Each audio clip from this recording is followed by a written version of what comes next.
से एक ऊर्जा हम अपने जीवन में प्राप्त करते हैं।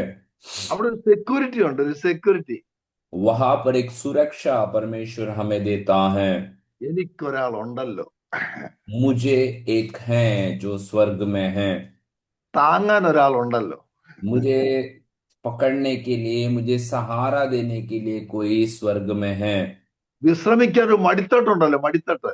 और मुझे आराम करने के लिए प्रभु का एक एक गोद मेरे लिए प्रभु ने रखा है। അപ്പൊ എന്റെ മനസ്സ് പിന്നെയും പാഞ്ഞു എവിടെ ചെന്നറിയാവോ? ഒരാടിനെ ഇടയൻ മടിയെടുത്ത് തലോടുന്ന ഒരു അനുഭവം. और तब मेरे मन में तुरंत दौड़ कर आया वो एक दृश्य जो है, आमीन, दौड़ने वाला एक भेड़ को, आमीन, जैसा उस चरवाहा उसे पकड़कर अपने गोद में लिटा देते हैं या पकड़ कर रखते हैं, वो एक दृश्य मेरे सामने आया। അത് ധ്യാനിച്ചപ്പോൾ എന്റെ അകത്ത് ഊർജം പറഞ്ഞെങ്കിൽ അത് അനുഭവിക്കുമ്പോ എന്ത് ബലമായിരിക്കും അല്ലേ? तो उसके बारे में जब मैंने और विचार और मनन किया तो मैं ऐसे सोचने लगा कि सच में यदि प्रभु के पास ऐसे हम करेंगे तो हमें कितना बल परमेश्वर देगा। അതായത് വിശ്രമിക്കുന്നതിലും ആശ്രയിക്കുന്നതിലും നിന്റെ ബലം. और यहाँ वचन इस प्रकार लिखा है कि शांत रहने और भरोसा करना, यही तुम्हारी वीरता है या बल है। എന്നെ കേൾക്കുന്ന ജീവിതത്തിൽ പ്രയാസങ്ങൾ, ദുഃഖങ്ങൾ, മുറിവേറ്റവരുണ്ടോ, കയ്യിൽ ബുദ്ധിമുട്ടുള്ളവരുണ്ടോ, ഞെരുക്കമുണ്ടോ, എല്ലാത്തിനും ഉണ്ട് വിശ്രമിക്കാൻ ഒരു സ്ഥലം, നിങ്ങളുടെ ദൈവത്തിന്റെ മടിത്തട്ട്. आप मेरे सुनने वाले जो भी हो सकता है कि आप कठिनाइयों को अनुभव करते हैं या आप, आमीन, कई मुश्किलों के दौर से आप होकर जा रहे हैं, अकेला किए गए अवस्थाओं में आप रहेंगे। हर एक परिस्थिति के लिए याद रखना, आपके लिए एक परमेश्वर है। वो अपने, आमीन, उपस्थिति आपको देता है। वो आपको आराम या शांत रहने के लिए वे आपको समय और നിങ്ങളുടെ परिस्थितियों को देता है। 2 വയസ്സുള്ള കൊച്ചുമക്കളോ അല്ലെങ്കിൽ കൊച്ചുങ്ങളോ നിങ്ങളുടെ മടിയിലോട്ട് വന്നാൽ, അല്ലേ, വന്നാൽ നമ്മുടെ മടിയിൽ വന്ന് അവരെ കിടത്തി, അവിടെ സെക്യൂരിറ്റി ഉണ്ട്. ഞാൻ ആറ് മടിത്തട്ടില്ല, എന്റെ അപ്പന്റെ അല്ലെ എന്റെ അമ്മയുടെ. അമ്മയുടെ മടിത്തട്ട് ഒരു പ്രത്യേക. അങ്ങനെയെങ്കിൽ ദൈവത്തിന്റെ മടിത്തട്ട് നമുക്കൊരു ഊർജമുണ്ട്, നമുക്കൊരു ബലമുണ്ട്, ഒരു സെക്യൂരിറ്റി ഉണ്ട്, ഒരു സ്വാന്തനമുണ്ട്. ആമേൻ. और जैसे हम देखते हैं छोटे बच्चे जो हैं आकर अपने माता या पिता के गोद में आकर जब बैठ जाते हैं तो बच्चा अपने आप को उनके पास सुरक्षित, आई मीन, महसूस करते हैं। वैसे ही परमेश्वर के पास हम जब जाते हैं तो वहां पर हमें एक सुरक्षा है और उसी के गोद में हमें आराम भी प्राप्त होती है। അതിന്റെ മഹത്വം ആണെങ്കിൽ അത് അനുഭവിക്കുന്നവരോട് ചോദിക്കണം. और इसी का, आमीन, खासियत को अनुभव करना है तो जो अनुभव करने वाले लोग हैं उनसे हम पूछे तो ये पता लगेगा। 37 സങ്കീർത്തനത്തിന്റെ 2 വാക്യങ്ങളെ ആധാരമാക്കി ഒരു ദേവദാസൻ പറഞ്ഞു, ദൈവമക്കൾക്ക് LIC എടുക്കേണ്ട ആവശ്യമില്ല. और 37वें भजन संहिता में दो वचनों को आधारभूत बनाते हुए एक प्रभु के दास ने इस प्रकार से कहा कि परमेश्वर के लोगों को कोई भी प्रकार की बीमा लेने की आवश्यकता नहीं है। അപ്പൊ ഞാൻ ആ സങ്കീർത്തനത്തിന്റെ ഭാഗത്തേക്ക് ഒന്ന് ഉറ്റുനോക്കി, ശരിക്കും ഒന്ന് നോക്കി. तब ऐसे जब उन्होंने कहा तो मैं उन वचनों की ओर गौर से देखने का एक समय मैंने निकाला। ആ സങ്കീർത്തന്റെ വൃത്തന്റെ സങ്കീർത്തനം, ദാവീദ് ഒത്തിരി പ്രായമായ ഒരു വൃത്തന്റെ സങ്കീർത്തനം ആ സങ്കീർത്തനം. और वो भजन संहिता को जब हम देखते हैं तो एक वृद्ध मनुष्य के ओर से लिखा हुआ भजन संहिता है। दाऊद हो सकता है बहुत उम्र के समय में लिखा हुआ भजन है होगा। അദ്ദേഹം ഞാൻ ബാലനായിരുന്നു, ഞാൻ ഇപ്പോഴും വൃത്തനാ. वो वचन इस प्रकार के कहता है कि मैं पहले, आई मीन, युवक था, अब मैं वृद्ध अवस्था में पहुंच चुका हूँ। നീതിമാന്റെ സന്തതി അപ്പം ഇരക്കുന്നത് ഞാൻ കണ്ടിട്ടില്ല. और धर्मी के संतान को रोटी के लिए मांगते हुए मैंने कहीं पर भी देखा नहीं है। അതിന് നീതിമാൻ വീണാലും നിലംപരിചാകത്തില്ല. और उसके बाद इस प्रकार से लिखा भी है कि धर्मी यदि वे गिरे तो भी वे कभी भी नष्ट नहीं होंगे। യഹോവനെ കൈപിടിച്ച് താങ്ങുന്നു. ഓ, और എന്തൊരു यहोवा ഭാഗ്യം അല്ലേ! उसी को हाथ पकड़कर उसी को संभाल लेता है। ഒരു ഭദ്രതയുണ്ട്, ഒരു സെക്യൂരിറ്റി, സെൻസ് ഓഫ് സെക്യൂരിറ്റി.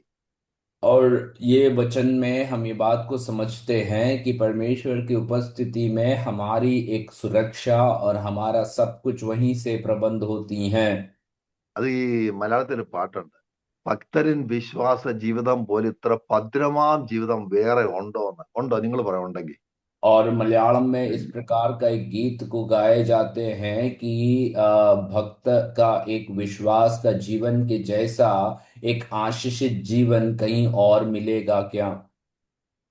അതിന്റെ അടുത്ത ചാൻസ് ഇങ്ങനെ, സ്വർഗപിതാവിന്റെ നി- ആ, ദിവ്യ ഭണ്ഡാരത്തെ സ്വന്തമായി കണ്ടോണ്ട് യാത്ര ചെയ്യുന്നവർ.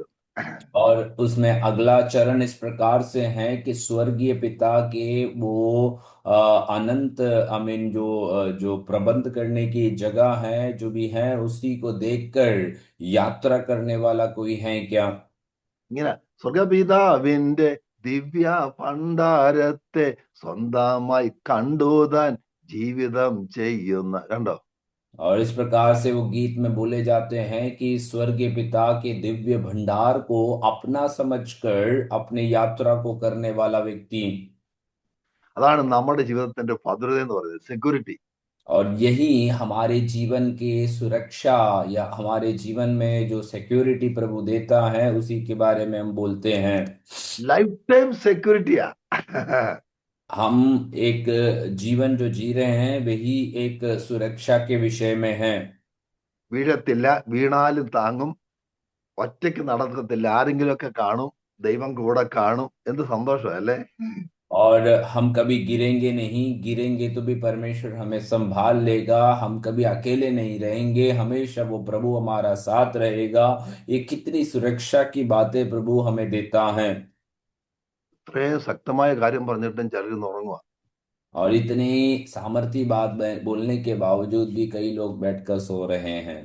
എന്റെ ഭാഗം ഒരു വാക്യമാണ്. ഒരു യാത്രയുടെ സങ്കീർത്തനത്തിന്റെ ഒരു ഭാഗം എടുത്താൽ ഞാൻ നമ്മൾക്ക് ഒന്ന് ചിന്തിക്കാം. നിങ്ങൾ ബലപ്പെടുമെന്ന് ഞാൻ പൂർണ്ണമായി വിശ്വസിക്കുന്നു. 84 സങ്കീർത്തനത്തിന്റെ 4, 5, 6 വാക്യങ്ങൾ ഒന്ന് വായിച്ചാട്ടെ. हम एक भजन संहिता की ओर हम अपने ध्यान को ले चलेंगे। एक यात्रा का गीत है और यहाँ पर भजन संहिता 84 उसका 4, 5, 6 वचनों को थोड़ा पढ़ेंगे हम। ആമേൻ. ആമേൻ. നിന്റെ ആലയത്തിൽ വസിക്കുന്നവർ ഭാഗ്യവാന്മാർ, അവർ നിന്നെ നിത്യം സ്തുതിച്ചുകൊണ്ടിരിക്കും. ബലം നിന്നിലുള്ള മനുഷ്യൻ ഭാഗ്യവാൻ, ഇങ്ങനെയുള്ളവരുടെ മനസ്സിൽ സിയോനിലേക്കുള്ള പെരുവഴികൾ ഉണ്ട്. കണ്ണുനീർ താഴ്വരയിൽ കൂടി കടക്കുമ്പോൾ അവർ അതിനെ ജലാശയമാക്കി തീർക്കുന്നു. മുൻമഴയാൽ അത് അനുഗ്രഹപൂർണമായി തീരുന്നു. അടുത്തോടെ അവർ മേൽക്കുമേൽ ബലം പ്രാപിക്കുന്നു, എല്ലാവരും സിയോനിൽ എത്തുന്നു. കണ്ടോ? യാത്ര കണ്ടോ? യാത്രയുടെ അന്ത്യം കണ്ടോ? और यहाँ आप ध्यान से देखेंगे तो एक व्यक्ति की यात्रा और उसकी यात्रा का अंतिम कैसे होती है इसी के विषय में हम पढ़े हैं। ബലം ദൈവത്തിൽ കണ്ടെത്തിയവരുടെ യാത്ര സുഖ. जिसने अपना बल परमेश्वर में ढूंढ निकाला है उनकी यात्रा बहुत सुखद और बहुत आराम की होती है। ഇടയ്ക്കിടയ്ക്ക് വിശ്രമിക്കാൻ ദൈവത്തിന്റെ മടിയുണ്ട്. बीच बीच में आराम करने के लिए परमेश्वर की वो जो गोद या उपस्थिति है। കയ്യിൽ കാശില്ലെങ്കിലും പ്രയാസപ്പെടേണ്ട, കർത്താവിന്റെ ഭണ്ഡാരത്തിലെല്ലാം ഉണ്ട്. यदि हाथों में पैसे ना हो तो भी चिंता करने की आवश्यकता नहीं, क्योंकि परमेश्वर के भंडार में बहुत सारे पैसे हैं। ഡേ ആൻഡ് നൈറ്റ് കർത്താവ് സുരക്ഷിതത്വം നമുക്കുണ്ട്. दिन और रात वो परमेश्वर अपनी सुरक्षा को हमें प्रदान करती रहती हैं। ഒടുവിൽ അവിടെ ചെന്ന് എത്തുകയും ചെയ്യും. और अंत में हम उसी के पास पहुंच भी जाएंगे। യാത്ര ഉടനീളം നിയന്ത്രിക്കുന്ന ദൈവമുണ്ട്. हमारी यात्रा को शुरुआत से लेकर अंत तक नियंत्रण करने वाला परमेश्वर है। നമ്മുടെ റിമോട്ട് കൺട്രോൾ കർത്താവിന്റെ കയ്യിലാണ്. और मैं इस प्रकार से कहता हूं कि हमारे जो भी नियंत्रण करने की जो भी कंट्रोल है वो सब कुछ वो परमेश्वर के हाथ में है। കർത്താവിനെ എങ്ങോട്ട് വേണം നിയന്ത്രിക്കുക. हमें वो चाहे कहीं पर भी हमारी वो अगुवाई कर सकता है, हमें नियंत्रण कर सकता है। കോരഗോത്രന്മാരായി പാടിയത്. और ये അവന്മാരെ जो भजन जो लिखा है वो कौरव वंश के जो पुत्रों के द्वारा लिखा हुआ एक भजन है। അവര് 2 ഗ്രൂപ്പാ. और 2 दल में वे लोग खड़े हैं। ഒരു ഗ്രൂപ്പ് ആലയത്തിൽ പാടുന്നു, ഒരു ഗ്രൂപ്പ് ആലയത്തിന്റെ വാതിൽ കാവൽക്കാരായി നിൽക്കുക. और एक जो दल है वे आराधनालय के भीतर गीतों को गाने की सेवकाइयों करते हैं। दूसरा एक दल जो है आराधनालय के बाहर जो है वे रखवाली के कार्यों को करते हैं। വളരെ ദൂരെ നിന്ന് മലകളും കുഴികളും കുന്നുകളൊക്കെ താണ്ടി താണ്ടി വരുന്നവരുടെ അനുഭവങ്ങൾ ഇവരോട് പങ്കുവെക്കാറുണ്ട്. और बहुत दूर से मंदिर में आने वाले लोग, जो पर्वतों को और तराइयों को पार करके आने वाले लोग, अपने अपने गवाहियों को इन्हीं से बांटा करते थे। നമ്മളൊക്കെ സാക്ഷ്യം പറയുന്ന പോലെ पहले हम जैसे गवाहियों को जैसे सुनते हैं या बोलते हैं, ഇവരുടെ അനുഭവങ്ങളൊക്കെ ഇവരോട് പങ്കുവെക്കും. അപ്പൊ ഇവര് പാടി കർത്താവിനെ സ്തുതിക്കും. और ये आने वाले लोग जो हैं अपने अनुभवों को इन्हीं से जब बांटते हैं, तो ये लोग उसी को सुनकर उसके पश्चात में प्रभु के उपस्थिति में गीत गाते हैं। എങ്ങനെ ഇവിടെ വന്നെത്തിയെന്ന് അവര് പറയുക. और किस प्रकार हम यहाँ पर आ पहुंचा है, इसी के बारे में वो यहाँ बता रहा है। അതായത് ഞങ്ങളുടെ ബലം കൊണ്ടല്ല ഞങ്ങൾ ഇവിടെ എത്തിയത്. वो इस प्रकार से कहते हैं कि हम अपने बल के द्वारा यहाँ नहीं पहुंचे हैं, ഞങ്ങളുടെ കഴിവുകൊണ്ടുമല്ല. हमारी काबिलियत से भी नहीं। ഞങ്ങൾ ജീവനോടെ വന്നു തന്നെ ദൈവത്തിന്റെ കൃപ എന്നവര് പറയുക. वो इस प्रकार से कहते हैं कि हम जीवित यहाँ आ पहुंचा है तो ये परमेश्वर का अनुग्रह है। ബലം ദൈവത്തിൽ കണ്ടെത്തിയവരുടെ യാത്ര. जिसने अपना बल परमेश्वर से ढूंढ निकाला है, उन्हीं की यात्रा कैसा है। അവർ പറഞ്ഞ दൈവം ഞങ്ങളുടെ ബലമായിരുന്നു. वो इस प्रकार से कहते हैं कि परमेश्वर हमारा बल है। ഇടയ്ക്ക് ഞങ്ങൾ തീർന്നു പോകേണ്ടതായിരുന്നു. वो इस प्रकार से बोलते हैं कि हमारी यात्रा के दौरान हमें खत्म होने की परिस्थिति यहाँ पहुंची थी।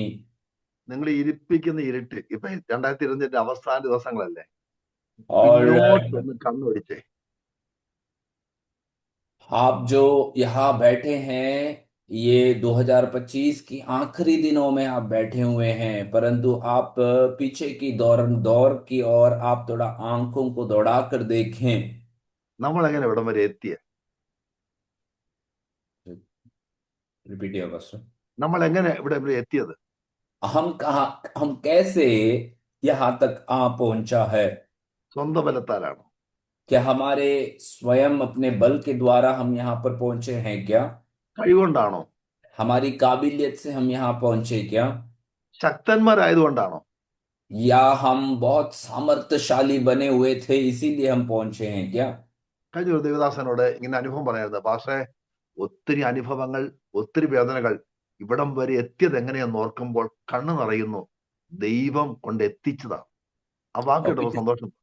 पिछले दिन एक प्रभु के दास उसकी अनुभव को हमें बता रहे थे। वो इस प्रकार से कह रहा था कि प्रभु के दास यहाँ तक कैसे पहुंचा, आमीन, कैसे हम यहाँ तक आ पाए, ये हमारे लिए बड़े आश्चर्य की बात है। और जब ये बातों को सोचता हूं तो आंखों में आंसू भर आते हैं, और ऐसी गवाहियों को जब हम सुनते हैं तो बहुत आनंदित हम हो जाते हैं। നമ്മുടെ യാത്രയ്ക്ക് ബുദ്ധി അസ്ഥാനത്താണ്, പഠിപ്പ് അസ്ഥാനത്താണ്, കഴിവ് അസ്ഥാനത്താണ്.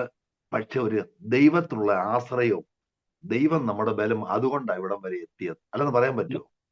हमारी यात्रा में हमारी बुद्धि हो या हमारी काबिलियत हो या हमारी सामर्थ्य हो, वो कोई भी काम का नहीं रहता है, परंतु इतना ही है कि परमेश्वर ने हमें संभाला है, प्रभु ने हमें सुरक्षित ले आया है, इसलिए यहाँ तक हम पहुंचे हैं। क्या ये हम अपने जीवन में भी कह सकते हैं क्या? 23 സംഘത്തിലെ യാത്രയിലെ വനത്തിൽ നിന്നുള്ള ഭവനത്തിലേക്കുള്ള യാത്രയാണ്. വനത്തിൽ നിന്ന് ഭവനത്തിലേക്കുള്ള യാത്ര. भजन संहिता 23 में हम ये बात को देखते हैं कि एक व्यक्ति की यात्रा जो जंगल से अपने घर की ओर की यात्रा के बारे में बताया गया है। ഇടയൻ കാശ് കൊടുത്ത് വാങ്ങിച്ചതല്ല, വനത്തിൽ നിന്ന് മുള്ളത്തുനിന്ന് വലിച്ചെടുത്തതാ.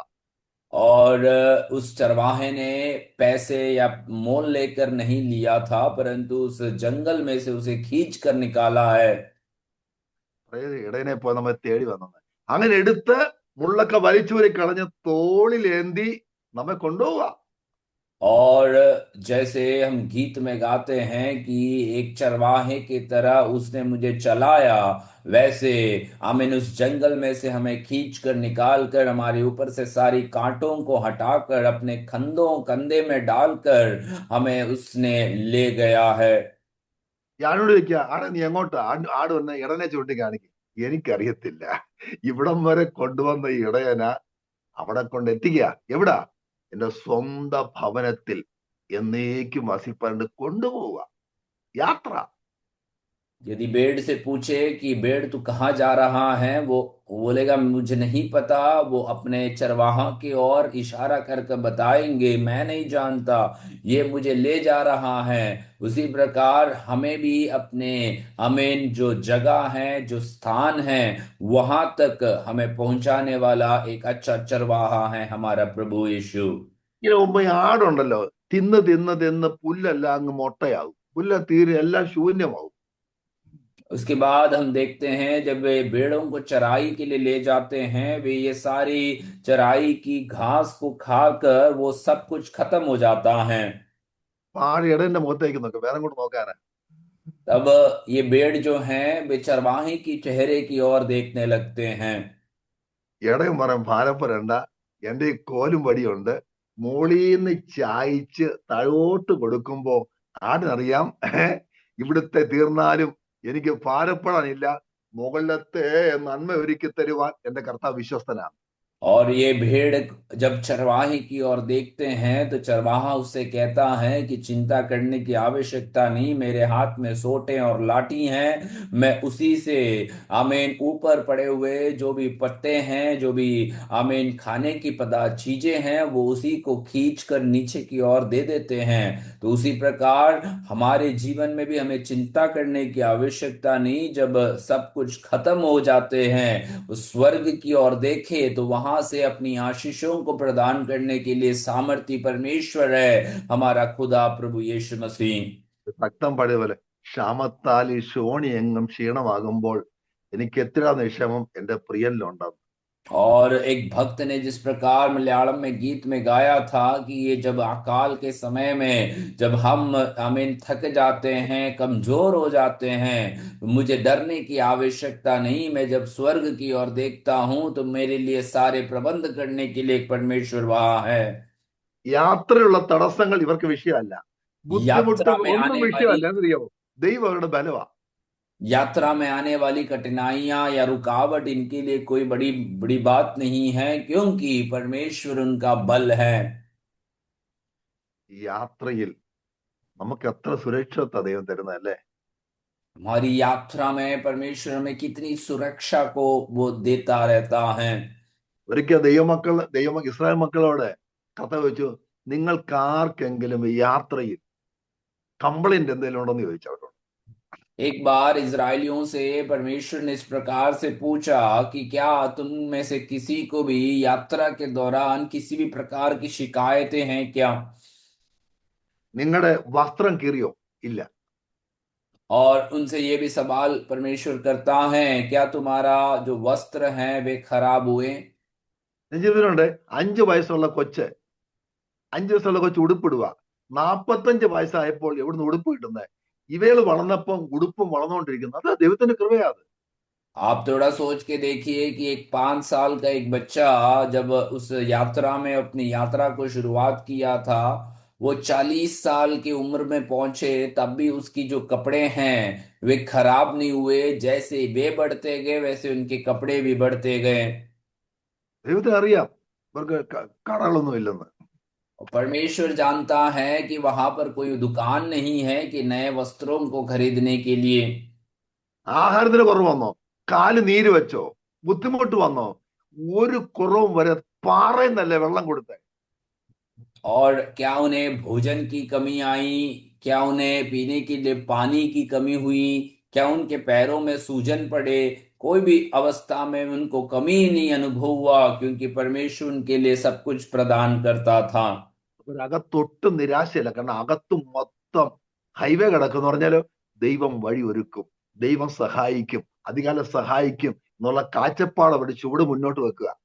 और उनके अंदर बिल्कुल भी कोई निराशा नहीं थी, क्योंकि उनके अंदर एक विश्वास था कि परमेश्वर आगे भी हमें चलाएगा, हमारे लिए सारे प्रबंध को वो आमीन तैयार कर कर रखेगा। അന്നൊക്കെ യാത്ര ഈസി ഒന്നുമല്ല, ഇന്നത്തെ കാലഘട്ടത്തിൽ യാത്ര ഈസി ഒന്നുമല്ല. और उन दिनों में जो है यात्रा करना इतना आसान नहीं था जैसे आज हमें महसूस होती हैं। നല്ല റോഡൊന്നുമല്ല യാത്ര. और अच्छे सड़कें भी नहीं हुआ करता है उन दिनों में यात्रा करने के लिए। നമ്മുടെ യാത്ര ഒരുപോലാണോ? കുന്നുകളുണ്ട്, മലകളുണ്ട്, താഴ്വരകളുണ്ട്, മരുഭൂമിയുണ്ട്.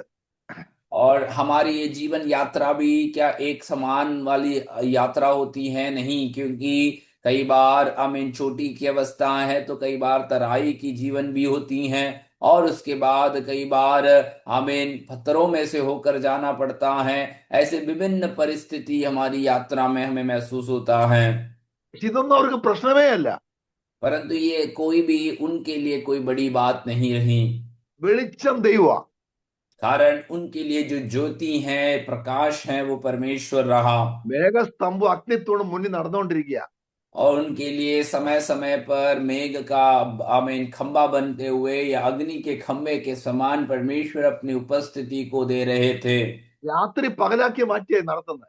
और उनको रात जो है दिन के समान बदल कर उनको प्रभु चला रहा है। ഫറവോൻ വന്നിട്ട് തൊടാൻ പറ്റിയോ? फिरौन आने के पश्चात भी क्या उनको वो छू पाए?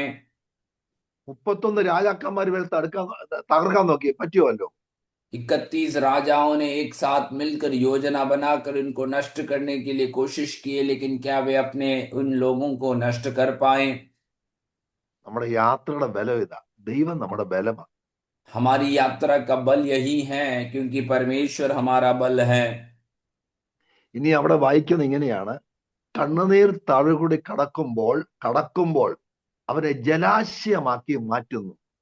और छठे आयत में इस प्रकार से हम पढ़ते हैं कि वे रोने की तराई में जाते हुए उसको सोतों का स्थान बनाते हैं। അപ്പം ഈ യാത്ര കയ്യിലുള്ളതാ തീരുമ്പോ എന്തോ ചെയ്യും? കയ്യിലുള്ളതെല്ലാം തീരും. तो यात्रा के समय में या यात्रा के दौरान हाथ में जो आपने सब कुछ प्रबंध किया है वे सब कुछ खत्म हो जाते हैं।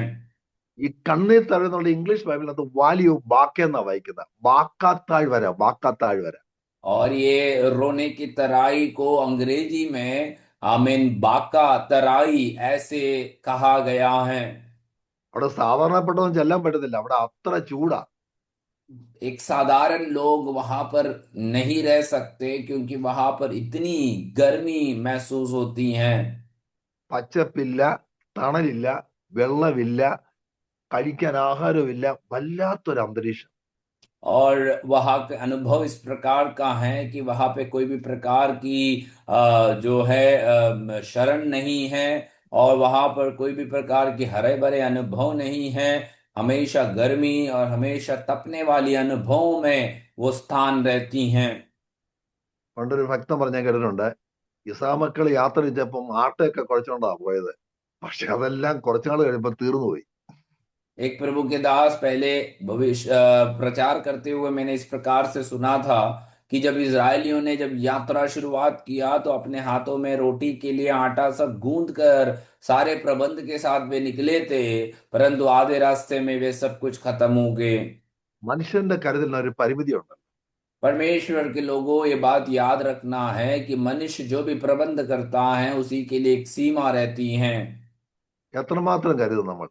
हम कितना अपने लिए हम तैयार करेंगे? അതിനെ ചിന്തിച്ചു നോക്കിയേ, നമ്മൾ എത്രമാത്രം നമ്മൾ കണ്ടു കരുതും? और आप ही अपने आप में थोड़ा विचार कर कर देखिए कि हम अपने लिए यदि कुछ प्रबंध करें तो कितना समय तक का कर सकता है। നമ്മൾ സുവിശേഷത്തിലേക്ക് ഇറങ്ങുമ്പോ അല്ലെ നാട്ടിൽ നിന്നൊക്കെ വരുമ്പോ നമ്മൾ എത്ര ദിവസത്തെ കൊണ്ടുവരും കയ്യില്? और हम चाहे सुसमाचार की सेवकाई के लिए निकले या गांव से हम किसी यात्रा के लिए निकले, तो हम कितने रुपए अपने हाथ में लेकर चलते हैं। ഞങ്ങള് കഴിഞ്ഞ ദിവസം പഞ്ചാബിൽ നിന്ന് യാത്ര ചെയ്തപ്പോ 6 മണിക്കൂർ ലേറ്റ് ആയിരുന്നു വണ്ടി. ഞങ്ങളുടെ കയ്യിലുള്ള ഫുഡ് എല്ലാം തീർന്നു. तो हम पिछले दिनों में जब पंजाब से यात्रा करके यहाँ आ रहे थे तो हमारा जो ट्रेन है 6 घंटा लेट हो गया, और हमारे हाथ में जो भी खाने की वस्तुएं थी वे सब कुछ खत्म हो गए। അപ്പൊ എന്റെ ബുദ്ധി കൊണ്ട് ഞാൻ കരുതിയതെല്ലാം തീർന്നു. तो वहां पर मैंने अपनी बुद्धि के अनुसार जो भी बातों का प्रबंध कर रखा था वो सब कुछ खत्म हो गया। നമ്മുടെ ബുദ്ധിക്കും നമ്മുടെ കഴിവിനും നമ്മുടെ പഠിപ്പിനും നമ്മുടെ സമ്പത്തിനും ഒക്കെ ഒരു പരിമിതിയുണ്ട്. तो ये बात याद रखना है कि हमारी बुद्धि, हमारी काबिलियत, हमारे सब कुछ के लिए एक सीमा आमीन हमेशा रहती है। We don't have anything, God has everything. हमारे पास कुछ नहीं है, परमेश्वर के पास सब कुछ है। നമുക്ക് ബലമില്ല. ദൈവം പറഞ്ഞു ഞാൻ നിന്നെ ശക്തീകരിക്കാം.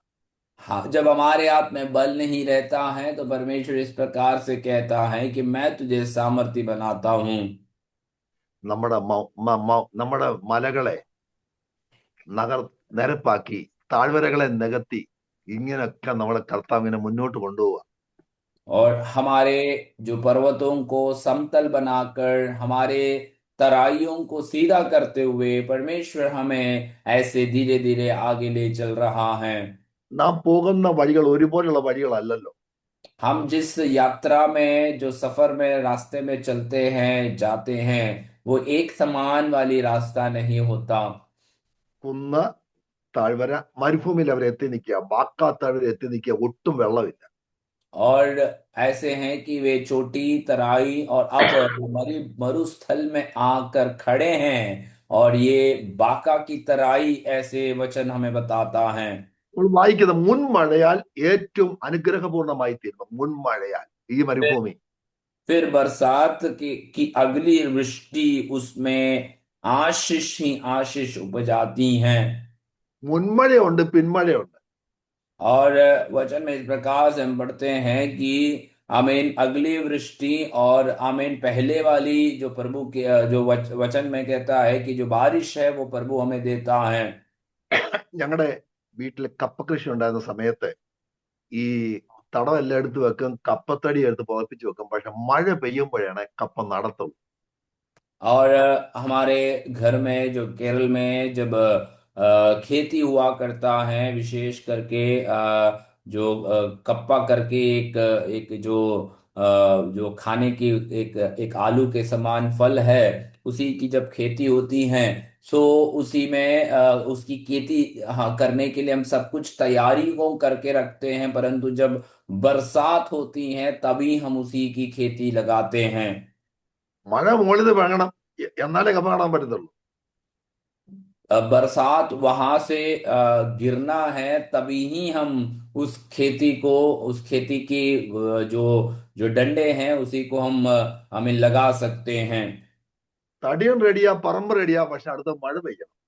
वो खेती के लिए जो लकड़ी है वो तैयार है, हमने अपने जमीन को भी तैयार करके रखा है, परंतु बरसात होना बहुत अति आवश्यक है। അത് മുകളിൽ നിന്നാ പെയ്യണ്ടേ. वो ऊपर से उसी की बार वर्षा होनी है। അതുപോലെ ഇവരെ വെള്ളമില്ല, കയ്യിലെ വെള്ളമെല്ലാം തീർന്നു, വാടി തളർന്ന ഒരു വല്ലാത്ത പരുവത്തിലായി.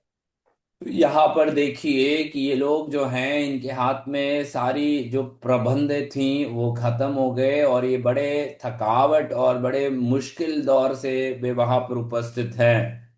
ഇവരെന്ത് ചെയ്യും? നമ്മ ഉയരത്തിലേക്ക് നോക്കി. और ये लोगों ने क्या किया कि वे परमेश्वर की ओर अपनी दृष्टि को शुरू ഇത് हुए। കാലം തെറ്റി പെയ്യുന്ന മഴയാ.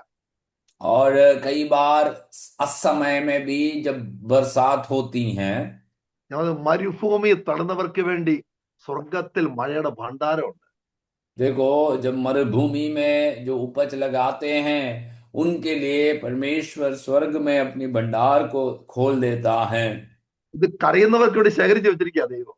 और ऐसे आंसू बहाने वालों के लिए परमेश्वर ने इकट्ठा कर कर रखे हुए वर्षात हैं। നിന്റെ കയ്യിലില്ലാത്തപ്പോൾ, മഴയില്ലാതെ ഞറുങ്ങുമ്പോൾ, ക്ഷാമമാകുമ്പോൾ, പ്രശ്നമാകുമ്പോൾ നിനക്ക് വേണ്ടി ഒരുക്കിയിരിക്കുന്ന ഭണ്ഡാരമുണ്ട് സ്വർഗത്തിൽ. और जब आपके अंदर कोई भी प्रकार की ताकत या काबिलियत नहीं रहती, आपके जीवन में अकाल जैसी परिस्थिति रहती हैं, तो आपके लिए प्रबंध करने वाला और आपके लिए सब कुछ तैयार करने वाला वो स्वर्ग में उपस्थित है।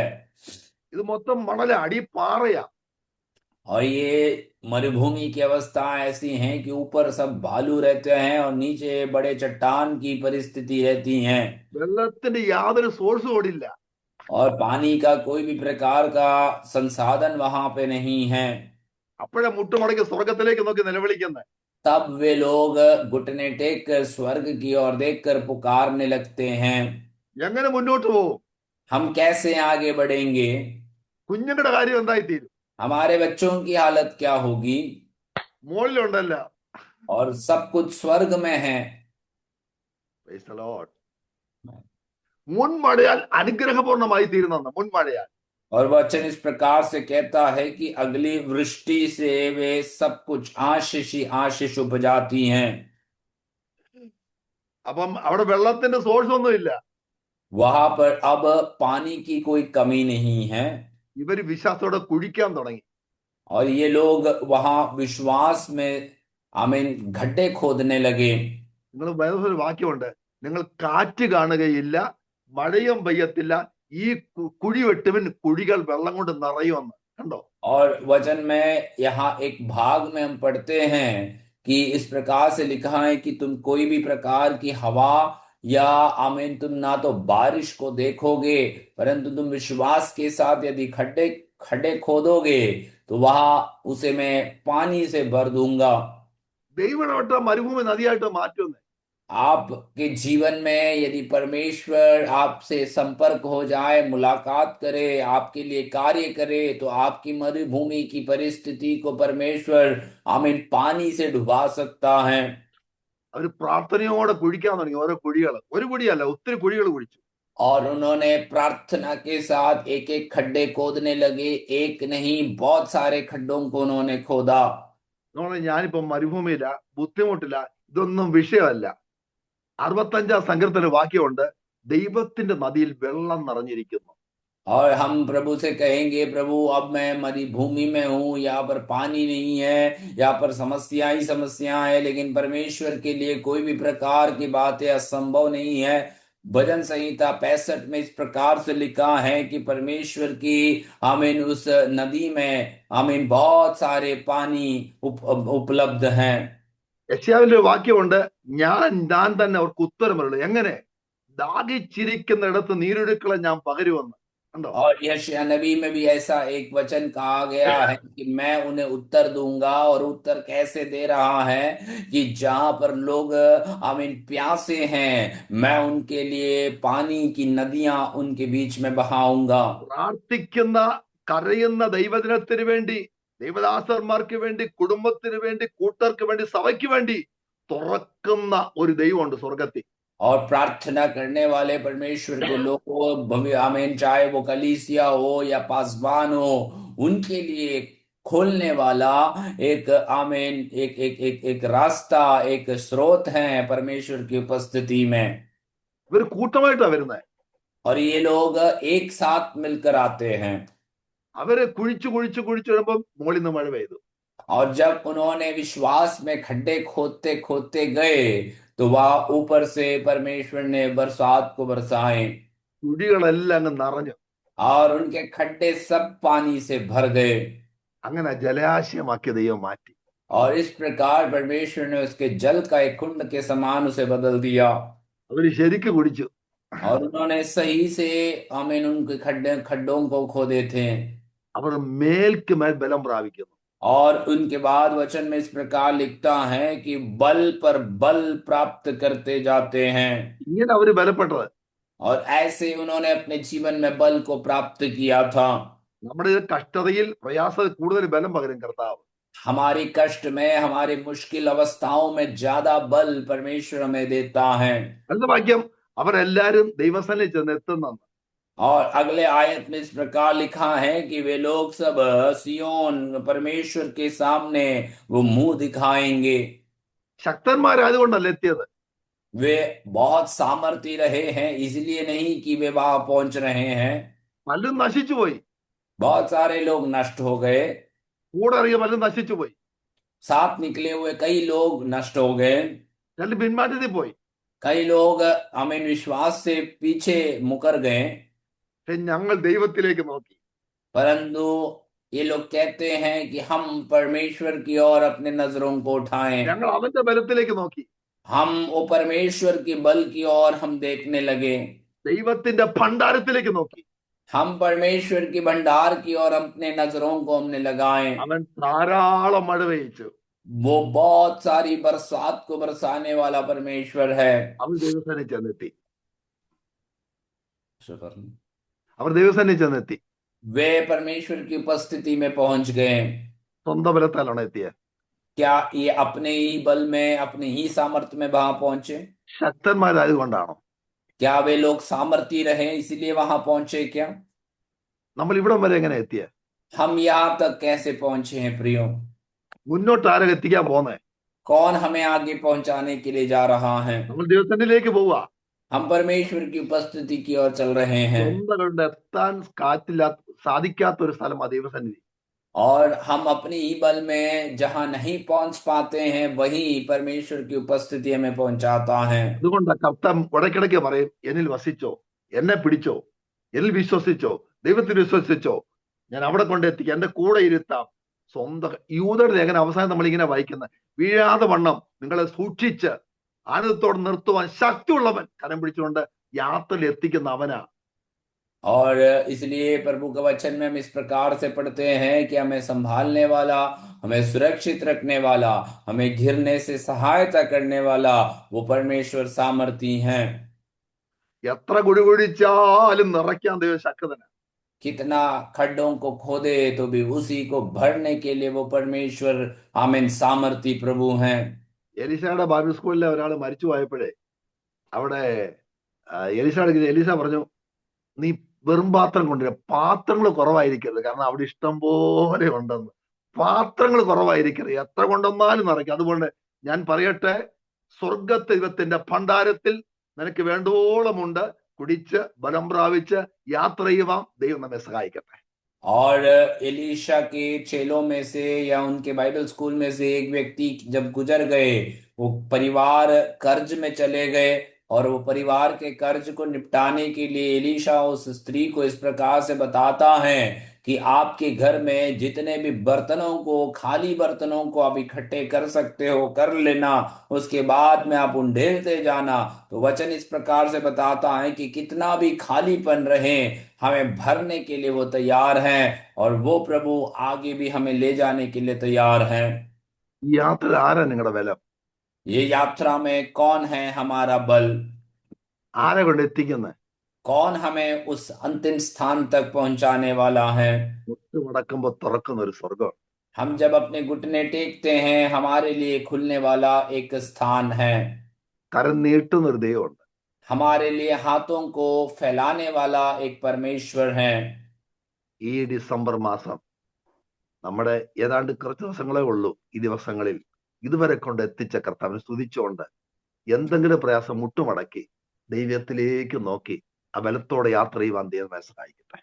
और इस दिसंबर महीने में कोई भी परिस्थिति क्यों ना हो, कुछ ही दिन हमें हमारे सामने रह जाते हैं, प्रभु की ओर अपने नजरों को उठाकर परमेश्वर की ओर हमारी सहायता को देखकर मांगते हुए प्रभु के चरणों में हम रहे।